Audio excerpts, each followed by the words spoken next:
I come from this school of thought that all human beings are selfish and we end up doing things that benefit us in some way. Do you think even this process of doing something out of not wanting anything from it also is coming from a space that you're getting benefited by it in some way? It depends on the perspective again. Okay.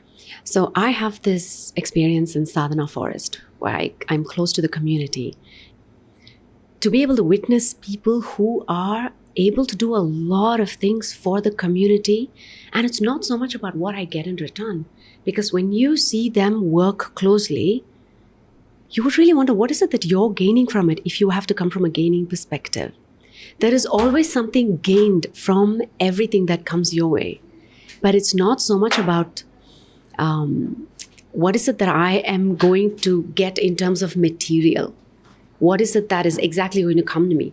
But the gain that you have, that you actually get from doing something that you so truly love and selflessly when you do something, is more of a feeling.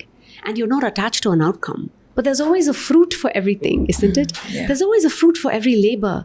But it's just that you're not thinking about the fruit. But the fruit is not going to not be there. It is there, but you're not thinking about the fruit. So meaning it's there, but you don't think about it. That's what makes it selfless, and just in my perspective. Okay, so you're not doing that action for the fruits of it. You're doing the action for just the joy of doing that action. Exactly. Okay. If I had to let my hair be curly, then I don't care, right? Because I just know it flows. Okay. Because I've straightened it, now that's a responsibility. Coming again to what it is to be yourself, even in the smallest of ways, isn't it? I will still enjoy it, but it comes with an effort. Okay. You get it? Yeah. But if I were to be wild, if you see another podcast of mine where I have my hair curly, I haven't even thought about it. I'm like flipping it back, front, back. It just is. I have no effort. Right. So then again, that's a framework we apply in our everyday life. Right. What is worth the effort? How am I feeling about it? Instead of thinking everything needs an effort. No, everything does not need effort. Say that again. What is worth the effort? What is worth the effort? Is this worth my effort? Instead of thinking everything needs my effort. Everything does not need your effort. Everything needs your presence. Some things need your effort because, I'm using something as simple as my hair today. I wanted to have this straight look. Okay? That's an effort for me. But if I were to come in my curly hair, there's no effort for me. You know, I'm just like scrunching and I just flip it back and that's just who I am. So it's about understanding what needs my effort. Everything does not. Understand what needs your effort. Ask yourself, does this need my effort? Yeah, this is the look I'm going for. I feel good about it. Put in the effort where it really matters. The rest of it only needs your presence. And in your presence, you create because you're in a state of flow. And how do we differentiate between effort and presence? Connection, deep connection with yourself. Right. When you are deeply connected with yourself, then you ask, okay, does this need my attention? Do I need to respond? Do I need to put in more effort? When you start to speaking to your self-talk is number one. How much are you speaking to yourself matters. It's so easy to get caught up in everything that's happening in the world. What's happening in the outer world? Forget the world. Our own outer world demands so much from us, right? I have to be this way. I have to show this way. There is this much I got to do.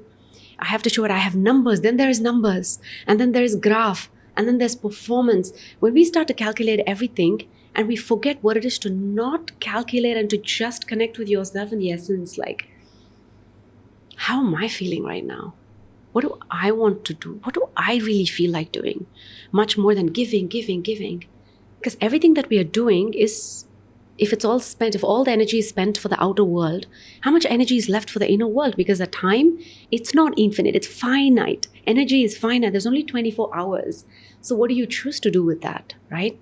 All of that comes down to the deep connection that you are able to build yourself with yourself.